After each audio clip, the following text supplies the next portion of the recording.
நற்செய்தி வாசகம். உங்களுள் பாவம் இல்லாதவர் முதலில் இப்பெண் மேல் கல் எறியட்டும். யோவான் எழுதிய தூய நற்செய்தியிலிருந்து வாசகம். அதிகாரம் 8 இறைவசனங்கள் 1 முதல் 11. இயேசு ஒலிவமலைக்கு சென்றார். பொழுது விடிந்ததும் அவர் மீண்டும் கோவிலுக்கு வந்தார். அப்பொழுது மக்கள் அனைவரும் அவரிடம் வந்தனர். அவரும் அங்கு அமர்ந்து அவர்களுக்கு கற்பித்தார். மறைநூல் அறிஞரும் பரிசேயரும் விபச்சாரத்தில் பிடிபட்ட ஒரு பெண்ணை கூட்டிக் கொண்டு வந்து நடுவில் நிறுத்தி, போதகரே, இப்பெண் விபச்சாரத்தில் கையும் மெய்யுமாக பிடிப்பட்டவள். இப்படிப்பட்டவர்களை கல்லால் எறிந்து கொல்ல வேண்டும் என்பது மோசே நமக்கு கொடுத்த திருச்சட்டத்தில் உள்ள கட்டளை.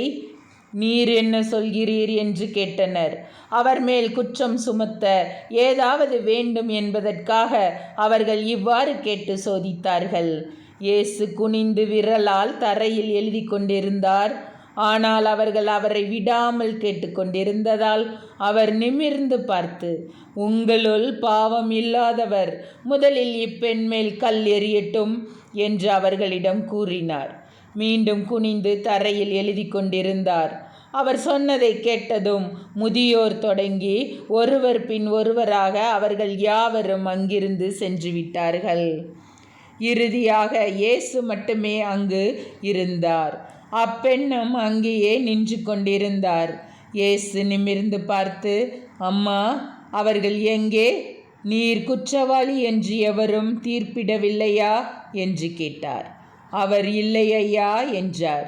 இயேசு அவரிடம், நானும் தீர்ப்பளிக்கவில்லை, நீர் போகலாம், இனி பாவம் செய்யாதீர் என்றார். ஆண்டவரின் அருள்வாக்கு. கிறிஸ்துவே உமக்கு புகழ்.